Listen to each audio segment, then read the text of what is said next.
উজির, বহুদিন হয়ে গেল, এই একঘেয়ে জীবন আর ভালো লাগছে না। কি করা যায় বলো তো? একটা কাজ করা যেতে পারে জাহাপানা। কি কাজ? আগে আপনিও বোধহয় আন্দাজ করতে পারছেন আমি ঠিক কি বলতে চাইছি। বনিতা না করে ঝেড়ে কাশো তো। আগে জাহাপানা, বহুদিন হয়ে গেল আমরা কৃষ্ণনগরে যাইনি। চলুন না, ওখানে গিয়ে কদিন একটু সেবা নিয়েও আসবেন। আর বুদ্ধি খাটিয়ে যদি গোপালকে আমরা অপদস্থ করতে পারি তাহলে তো খেলা পুরো জমে যাবে। প্রস্তাবটা তুমি মন্দ দাওনি, কিন্তু এবারও যদি আমরা গোপালকে প্যাঁচে ফেলতে না পারি। চলুনই না, আমি আর আপনি এমন করে জাল বেছাবো যে গোপাল বেটা তাতে পড়তে বাধ্য। আর তাছাড়াও এখানে বসে বসে তো আপনি একঘেয়েই বোধ করছিলেন। তার থেকে চলুন গোপালকে অপদস্থ করে যদি আমাদের পানসে জীবনে কিছু রসের সঞ্চার হয়। যা বলেছো উজির, বেশ বেশ, তাহলে আমরা কালই রওনা দেবো। হ্যাঁ জাহাপানা।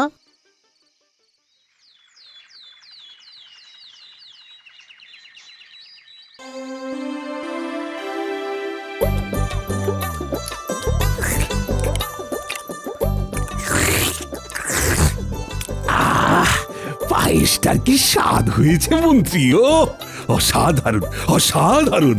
সত্যি আমাদের যে বাঙালিদের 12 মাসে 13 পার্বণ, আর সেই পার্বণ উদযাপন করার মধ্যে যে কি আনন্দ! আহা! কি বলো তোমরা সবাই? তা যা বলেছেন মহারাজ, এর জন্য কিন্তু মন্ত্রীমশাইকে আমাদের বাহবা দিতেই হবে। নবান্নের পার্বণে নেমন্তন্ন করে বড় সুন্দর আয়োজন করেছেন কিন্তু। সে কি গোপাল, আজ সূর্য কোন দিকে উঠেছে যে তুমি আমার সুনাম করছো? কেন মন্ত্রীমশাই, পেছনে লাগার কাজ তো আমার নয়। আর যেখানে বৌঠানে তো সুস্বাদু পদ রেঁধেছেন, সেখানে আমি কি পাগল যে সুনাম করব না? দেখেছেন তো মহারাজ, দেখেছেন গোপাল এখানে এসেও আমাকে ঠেস মেরে কথা বলছে। আহা! আজকে একটা শুভ দিন, বৎসরকার নবান্নের দিনে নতুন ধান এনে কত আনন্দ করে নবান্ন উৎসব হয়। তাও আবার মন্ত্রী আমাদের নেমন্তন্ন করে খাওয়াচ্ছে, তাও তোমরা ঝগড়া করছো। আমিও তো সেটাই বললাম মহারাজ। মন্ত্রীমশাই তো আমার কাছা টেনে ধরবার জন্য সবসময় উদ্গ্রীব হয়েই থাকেন। আহা, আপনারা এইসব ছাড়ুন তো। গোপাল, তোমাকে আর কিছু দেবো? একটু পায়েস দে, পায়েস। আগে হ্যাঁ বৌঠান, এক বাটি পায়েস আর বেশি করে খান 50 নারকেল নাড়ু দিয়ে জানতো। নাড়ুটার বড় স্বাদ হয়েছে কিন্তু। এই যে গোপাল, দিচ্ছি, হ্যাঁ দিচ্ছি।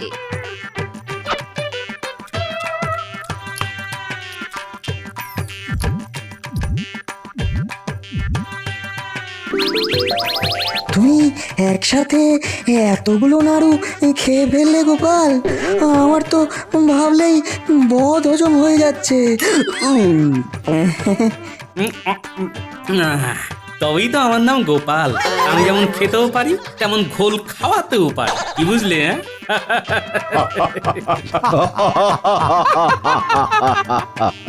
বেটা পেট মোটাটা সব কটা নাড়ু খেয়ে ফেললো, আমার জন্য যে আর একটা নাড়ুও বেঁচে নেই। একে তো নেমন্তন্ন করাও মুশকিল। নেমন্তন্ন করলে এ একাই গোটা গ্রামের খাবার সাবার করে দেবে। আমার আর ভালো লাগে না। দেখলেন মহারাজ, দেখলেন? এই জন্যেই গোপালকে নেমন্তন্ন করতে বড্ড ভয় পায়। কিরকম সব নাড়ু সাবার করে দিল, একবার দেখলেন? এটা কিন্তু মন্ত্রীমশাই আপনি ভুল বলেননি। অতগুলো পায়েস, পিঠে, পাটিসাপটা খাবার পর তার উপরে আবার খান 50 নাড়ু। হ্যাঁ, আমরা তো ভাবতেই পারি না। তাই তো গোপাল, আর নেইকো শুধু গোপাল, আজ থেকে হয়ে গেছে সে নাড়ু গোপাল। একদম ঠিক বলেছো সভাকবি। নাড়ু গোপাল আবার কে হে? অন্য কেউ আবার কেন হতে যাবে? ওটা তো তুমি। মানে কেন অমন করে গোগ্রাসে নাড়ু খেলে তোমাকে নাড়ু গোপাল বলবে না তো কি বলবে? তাই আজ থেকে তোমার নাম নাড়ু গোপাল। মহারাজ, এটা কিন্তু ঠিক হচ্ছে না। আমি কি সব সময় মন্ত্রী মশাইয়ের হাত সাফাইয়ের স্বভাব নিয়ে কথা বলি যে উনি সব সময় আমার খাওয়া নিয়ে খোঁটা দিচ্ছেন? না হয় একটু বেশিই খেয়ে ফেলেছি মহারাজ। খবরদার গোপাল, খবরদার। আমার নামে উল্টো পাল্টা কথা বলবে না। আর ওটাকে একটু খাওয়া বলে না গোপাল, তুমি যা খেয়েছো তাতে গ্রামের 50 জনের এক বেলার খাওয়া হয়ে যায়। হ্যাঁ, না না না না, সে তোমরা যাই বলো না কেন, গোপাল একটু পেটুক হতে পারে, কিন্তু এই তল্লাটে আমাদের গোপালের মতো বুদ্ধিমান কিন্তু আর একটাও নেই। সেটা তো তোমরা মানবে নাকি? হ্যাঁ হ্যাঁ মহারাজ, হ্যাঁ, তা আপনি একদম ঠিক কথা বলেছেন। কিন্তু মহারাজ এটা ভুলে গেলেও চলবে না যে বহুদিন আমাদের রাজ্যে কোনো সমস্যা দেখা যায়নি, তাই গোপালের বুদ্ধি দেখানোরও আমাদেরকে দরকার পড়েনি। আর তাই কে বলতে পারে যে গোপালের বুদ্ধিতে মরচে ধরে গেছে কিনা। গোপাল যে হারে গলা অবধি খাবার খায় তাতে কোনোদিন সেই খাবার মাথায় জমে যাবে। সবার আমার খাওয়া নিয়ে এত জ্বালা, উত্তর আমি আর খাবোই না। কিন্তু বুদ্ধির দিক থেকে আমাদের গোপালের সমতুল্য কিন্তু আর কেউ নেই। ও তাই নাকি? আচ্ছা, এই তল্লাটে গোপালের চেয়ে বেশি বুদ্ধিমান আর কেউ নেই বলছো? এ কি নবাব বাহাদুর, আপনি এই সময় আসুন আসুন আসুন নবাব, আসুন। হ্যাঁ, এই নবান্নের সময় দেখতে এলাম সব চাষবাস কেমন হয়েছে, আর ভাবলাম কৃষ্ণনগরে এসে একটু হাওয়া বদল করে যাব। আপনি আসা মানে যে শুধুমাত্র হাওয়া বদল করতে আসা নয়, তা কি আর জানতে বাকি আছে?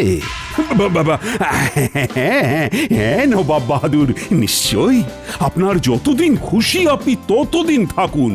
কৃষ্ণনগরের দরজা আপনার জন্য সর্বদা খোলা। হ্যাঁ নবাব বাহাদুর, দেখতেই তো পাচ্ছেন এখানে সবাই গোপালের প্রশংসায় কেমন পঞ্চমুখ। ওর থেকে বুদ্ধিমান নাকি এই তল্লাটে আর কেউ নেই। হ্যাঁ, তা তোমরা সবাই কি তাই মনে করো নাকি যে গোপাল ছাড়া তোমাদের কৃষ্ণনগর অচল? হ্যাঁ হ্যাঁ নিশ্চয়ই। সেটা আবার কখনো হয় নাকি? ও তো একটা ভাঁড় ছাড়া একটা রাজ্য চলে যাবে, কিন্তু মন্ত্রী, সেনাপতি আর বাকিদের ছাড়া কোনো রাজ্য চলতে পারে না নবাব বাহাদুর। এই, এবার তোমরা থামো তো। নবাব বাহাদুর অনেক দূর থেকে এসেছেন, এবার আপনি একটু বিশ্রাম করুন নবাব। ঠিক আছে, দেখাই যাবে কাকে ছাড়া কি চলে আর কি চলে না। এমন প্যাঁচ কষবো না এবার। হ্যাঁ, তাই হোক, অনেকটা পথ এসেছি। দূর দূর, আর ভালো লাগে না। সবাই সব সময় আমার খাওয়া নিয়ে কেমন খোঁটা দেয়। এদিকে তো গিন্নি দিনরাত খাওয়া নিয়ে খোঁটা দিচ্ছে, তার উপরে আবার ওই বেটা মন্ত্রী। আরে খাওয়াতেই যখন পারবি না তখন নেমন্তন্ন করেছিল কেন? যত সব।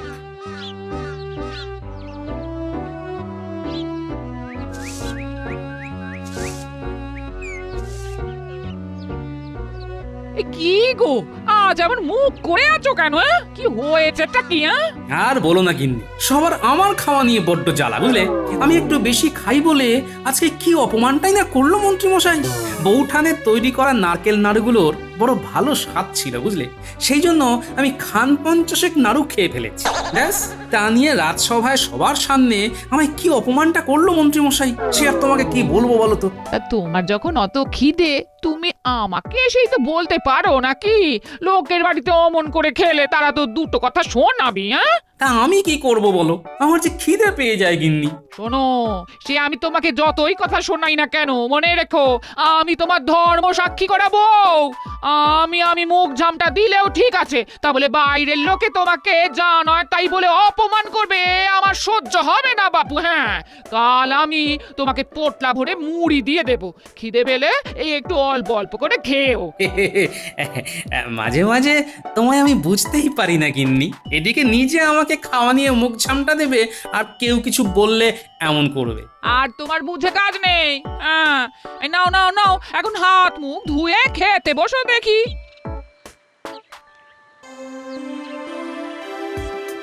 বুঝলে কৃষ্ণচন্দ্র, আমি কৃষ্ণনগরের পাশে যে জঙ্গল আছে সেখানে একটু ঘুরতে যেতে চাই। সঙ্গে তুমি, মন্ত্রী আর গোপাল যাবে, আমায় ঘুরিয়ে নিয়ে আসবে। অনেকদিন ওদিকটা যাওয়াও হয়নি। হঠাৎ নবাব আমাদেরকে নিয়ে যেতে চাইলো কেন? কি জানে কি মতলব আছে। আজব জ্বালায় পড়েছি বাবা, পড়েছি নবাবের হাতে। ঘুরতে নিয়ে যেতে হবে সাথে। একবার শুধু চলো, তারপরই তোমাদের সব ধনুর পনুর বেরিয়ে যাবে।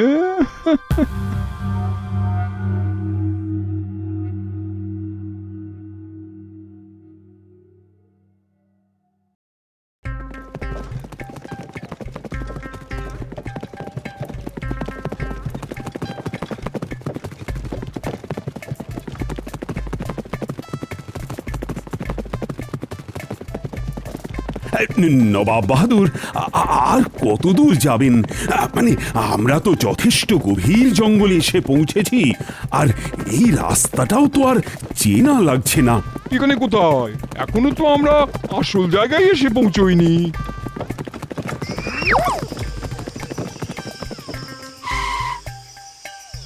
এ কি? তোমরা কারা? এরকম করে আমাদের আটক করলে? কেউ একটা কথাও বলবেন না, সবাই চুপ করে থাকুন, নইলে নইলে এক্ষুনি প্রাণ পাখি চলে যাবে, তারপর নদীতে ভাসিয়ে দেবে। আর আপনাদের প্রহরীদের বলছি, এক্ষুনি পালিয়ে যাও, নইলে নইলে তোমরাও বাঁচবে না।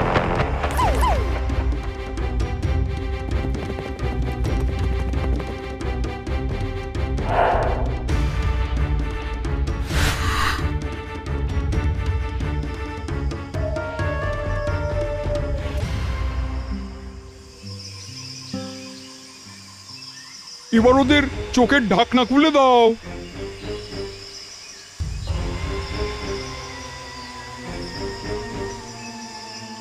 কি হচ্ছে নবাব বাহাদুর আমাদের সাথে? আমরা তো কিছুই বুঝতে পারছি না। এত সহজে সব বুঝে গেলে তো হয়েই যেত কৃষ্ণচন্দ্র। খুব গোপালের বুদ্ধি বুদ্ধি করে কদিন ধরে লাফাচ্ছিলে না। নাও এবার গোপালকে বলো ওর বুদ্ধির চড়ে ওই বিপদ থেকে উদ্ধার করুক। আমার আমার খুব ভয় করছে মহারাজ। আমার বাড়িতে বউ একা আছে, আমি এরকম ঘন জঙ্গলের মধ্যে আটকা পড়েছি। ও যদি জানতে পারে, ওদিকে ও তো কেঁদে ভাসিয়ে দেবে মহারাজ, কেঁদে ভাসিয়ে দেবে। তুমি থামো তো মন্ত্রী, এদিকে দেখতে পাচ্ছ তিনজন একসাথে বিপদে পড়েছি, আর তুমি শুধু স্বার্থপরের মতো নিজের কথাই ভাববে। মহারাজ আমাকে বাঁচান, আমাকে বাঁচান। এই তুমি এবার থামবে কিনা? আমাকে মাথা ঘামিয়ে কিছু সিদ্ধান্ত নেওয়ার সময়টুকু তো দেবে। আপনি ঠিক কি চাইছেন নবাব বাহাদুর, যদি একটু খোলসা করে বলতেন? না হলে এই ঘন জঙ্গলের মাঝে মশার কামড় খেয়ে বুনো জানোয়ারের ভয়সংকুল জায়গাটা তো আর খুব একটা মনোমুগ্ধকর নয়। হ্যাঁ, এবার তাহলে আমি খোলসা করে বলি। তোমরা গোপালকে নিয়ে তো বড্ড বেশি নাচানাচি করো, তা আমিও দেখতে চাই তোমাদের গোপাল কি এমন বুদ্ধিমান যে এই রকম একটা বিপদের জায়গা থেকে উদ্ধার করে তোমাদেরকে নিরাপদভাবে কৃষ্ণনগরে নিয়ে যেতে পারে। হ্যাঁ, দেখি। আমি জানতাম, আর এই জন্যেই আমি গোপালকে নিয়ে এত নাচানাচি মোটেই পছন্দ করিনি। আমি বারবার বলেছিলাম যে গোপালকে নিয়ে এত আদিক্ষেতা করবেন না, করবেন না, করবেন না। এবার হলো তো। নবাব বাহাদুর, আপনি আমাদেরকে ভ্রমণ করতে নিয়ে আসার নাম করে এই রকম ভাবে যে একটা বিপদের মধ্যে ফেললেন, এটাকে আপনি ঠিক করছেন? আর এই পরিস্থিতিতে আমরা কি করে নিরাপদে কৃষ্ণনগর ফিরে যাব? আমরা তো কেউ রাস্তায় চিনি না। তার জন্যই তো তোমাদেরকে গোপালকে একটা সুযোগ দেওয়া, যে ওর বুদ্ধির জোরে তোমাদেরকে নিরাপদে কৃষ্ণনগরে নিয়ে যা। তবে আমার শর্ত মেনেই তোমাদেরকে যা করার করতে হবে, নইলে কিছুক্ষণ পর তোমাদেরকে বেঁধে মুখে কাপড় বেঁধে রেখে আমরা সবাই চলে যাব। আর যদি এখান থেকে সবাইকে উদ্ধার করতে পারো, তবে 1 বছরের জন্য কৃষ্ণনগরের খাজনা আমি মুকুব করে দেবো, বুঝলে? কি শর্ত নবাব বাহাদুর? আমার তো ভেবেই হাড় হিম হয়ে যাচ্ছে। আগে এ যাত্রায় বাঁচবো কিনা তারই ঠিক নেই, আর আপনি খাজনা মুকুবের লোভ দেখাচ্ছেন। হ্যাঁ, তার জন্যই তো এত বড় একটা সুযোগ দিচ্ছি তোমাদের। এবার আসি কাজে কথায়। নিশ্চয়ই লক্ষ্য করেছো, তোমরা যেখানে দাঁড়িয়ে আছো তার দুদিকে দুটো রাস্তা আছে। একটা দিকের রাস্তা কৃষ্ণনগর যাওয়ার, আরেকটা দিকের রাস্তা ঘন জঙ্গল সহ বন্যজন্তুর বাসস্থান, বুঝলে? দুটো রাস্তার সম্মুখে দুজন প্রহরীকে আমি নিযুক্ত করছি। একজন শুধুমাত্র মিথ্যে কথা বলবে, আরেকজন শুধুমাত্র সত্যি কথাই বলবে। এবার গোপাল দুজনকে একটি করে প্রশ্ন করতে পারবে, কিন্তু দুজনকে একই প্রশ্ন করতে হবে। আমি কিন্তু এটা বলে দেব না যে কে মিথ্যে কথা বলে আর কে সত্যি কথা বলে। এবার গোপাল কোন প্রশ্ন করে তোমাদেরকে নিরাপদভাবে কৃষ্ণনগরে নিয়ে যেতে পারবে সেটা দেখো। হ্যাঁ, গোপাল ভাই, গোপাল ভাই আমার, তুমি দয়া করে তোমার বুদ্ধি খাটিয়ে আমাদেরকে এই বিপদ থেকে রক্ষা করো। বাড়িতে আমার বউটা একা আছে গোপাল, আমি যদি মরে যাই কি হবে বলো তো?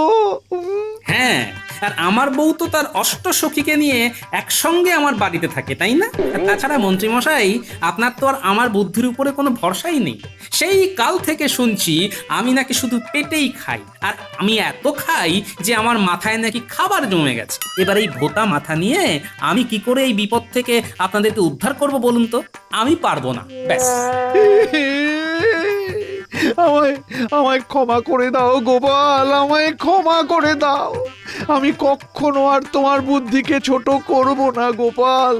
দয়া করে এই যাত্রায় আমাদের রক্ষা করো গোপাল, রক্ষা করো। গোপাল, আর যে যাই বলুক না কেন, তোমার বুদ্ধির ওপর আমার কোনো সন্দেহ নেই। তুমি দয়া করে একটু মাথা খাটিয়ে আমাদের এই বিপদ থেকে উদ্ধার করো গোপাল, আমি তোমায় অনুরোধ করছি। ঠিক আছে মহারাজ, আপনি যখন বলছেন তখন আমায় একটু সময় দিন, আমি দেখছি।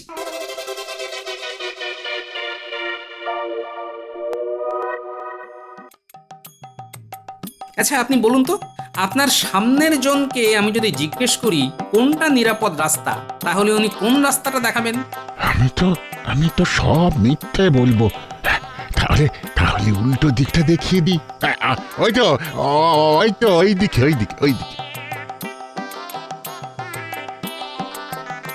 আপনাকেও একই প্রশ্ন করব।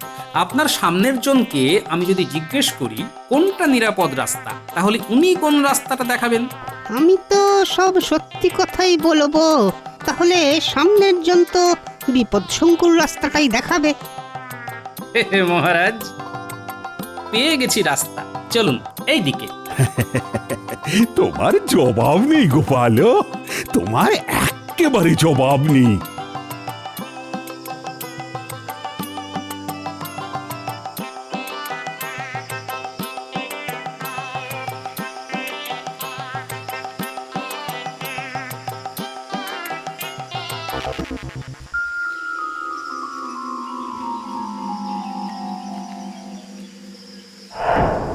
কি গোপাল, ঘাবড়ে গেলে বুঝি?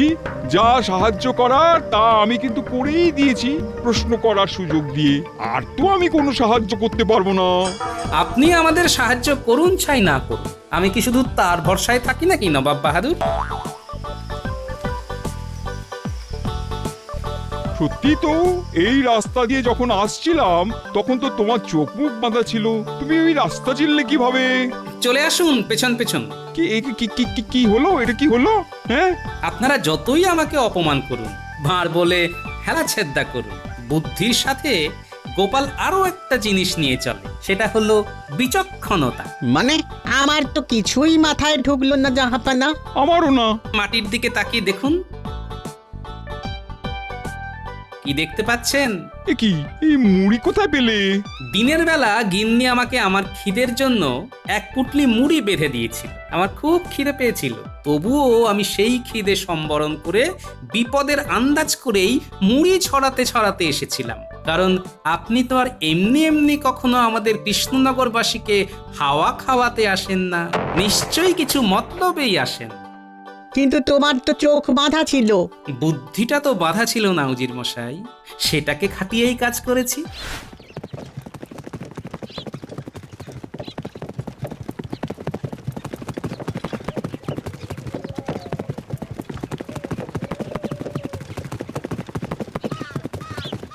এবার দেখলেন তো নবাব বাহাদুর, গোপালকে ঠিক কি কারণে আমরা এ রাজ্যের রত্ন বলি।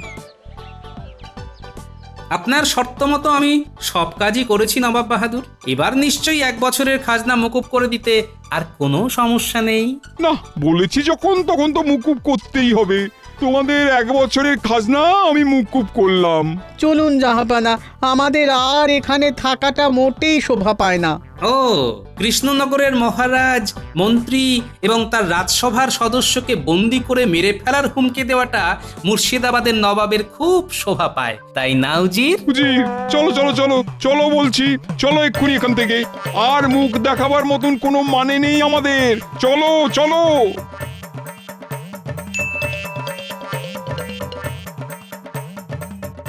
নবাব বাহাদুর, এবারেও কি অবস্থা হলো বলুন তো? আর তো এখানে পা রাখাই যাবে না, যা অবস্থা। যতবারই আসি মুখ পুড়িয়ে চলে যাই। না, এবার হালই ছেড়ে দিতে হবে। আর বেশি কথা বলো না তো, চুপ করে চলে এসো তো এখান থেকে। মন্ত্রীকে রাজসভা থেকে বের করব আমি আজ, বের করবই। কেন মহারাজ, কি হয়েছে? কি হয়েছে? এই বেটা মন্ত্রী কাজের বেলায় কাজী, আর কাজ ফুরালেই পাজি। সব সময় গোপালকে যা নয় তাই করে অপমান করবে, আর গোপালই বিপদ থেকে উদ্ধার করবে, আবার গোপালকেই গালমন্দ করবে। না মহারাজ, না মহারাজ, আমাকে আমাকে ক্ষমা করে দিন। এমন আর কখনো হবে না। গোপাল গোপাল তো আমার ভাইয়ের মতো হয়, বলুন। হ্যাঁ, তা আবার ভাই হবে না, একেবারে মায়ের পেটের ভাই। না মহারাজ, আমি তা কখনোই চাই না। আমাকে সে মন্ত্রীমশাই যতই অপমান করুন না কেন, আমার জন্য কারুর কোনো ক্ষতি আমি চাই না মহারাজ। এই এই শুধুমাত্র তুমি বললে বলে আজ মন্ত্রীকে আমি ছেড়ে দিলাম গোপাল। আর তাছাড়া মন্ত্রীমশাই না থাকলে আমি কার পেছনে লাগবো, আর কার বাড়িতে নেমন্তন্ন খেতে গিয়ে খান 50 নাড়ু খেয়ে ফেলবো বলুন তো? হ্যাঁ